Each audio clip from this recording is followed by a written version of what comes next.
I've done the spiel about being dedicated to helping you, my rebels, become the person that you want to be. That's been somewhat empty talk because I feel uncomfortable about giving advice about self-actualization when I haven't completed the process myself first. But it's important, and I want more of you to join me in this process. Find yourself some paper, because we're about to get geeky in here and nerd all over it.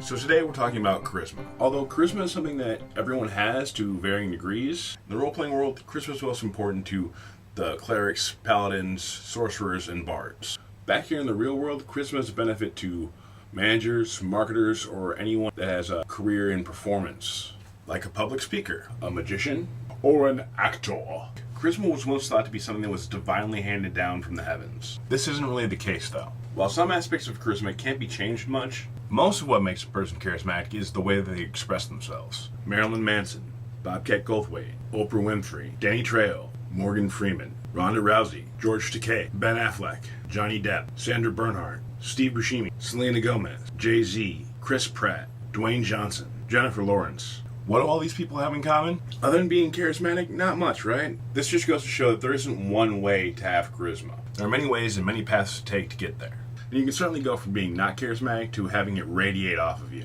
One notorious story of this kind of transformation is documented in Neil Strauss's book, The Game, where he went from this guy to this guy. It's disguised as a pickup manual, but what it's really about is one man's transformative journey. It's an interesting tale that doesn't always go in a positive direction.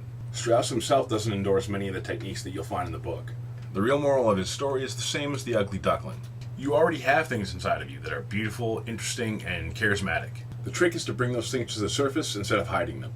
Figure out the things that make you the person that you like best. And then you go about highlighting those things. And don't worry about the things that you don't like about yourself. Those things will either fall in line with your new perspective on yourself, or completely disappear in the shadow of your newfound radiance. That being said, there's a few other things you can do to enhance your charisma. The first thing is to be confident. We sort of already covered this by talking about bringing your inner self out in the open. The key is to legitimately project that you are filled with the awesome that you've already proven to yourself that you already have. The second thing is to have a few great stories. Most comedians don't just say whatever pops in their head when they're on stage. They have a routine that they've memorized and polished over time. It looks off the cuff because that's how they made it look. You can do this too. Everyone has at least one story that they tell well. Find your version of that and work on it. Polish it up. Say it over and over and over. Even try saying it into the mirror or a video camera so you can make evaluations on how you're progressing.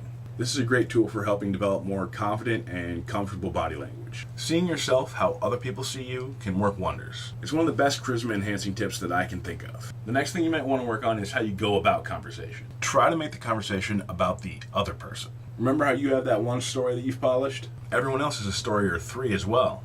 Ones they'd love to tell. They may not have shined and polished it the way that you have, but they certainly want to tell it. The majority of people want to talk about themselves. So when you give them that opportunity, they're excited. And they transfer that excited energy in their mind to you. Now you're exciting and you haven't even done anything yet.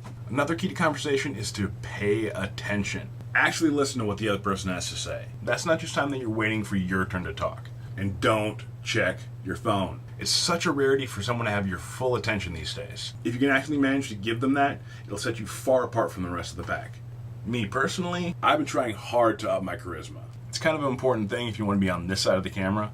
I recently went back and looked at some of my old videos to see if I've made any progress. In my opinion, my on-screen persona certainly has an increase in charisma. I'm nowhere close to where I want to be, but I'm improving, so I can live with that. I took my on-screen persona from -1 to +1. That's just me on screen though. Judging my real-world persona is kind of harder.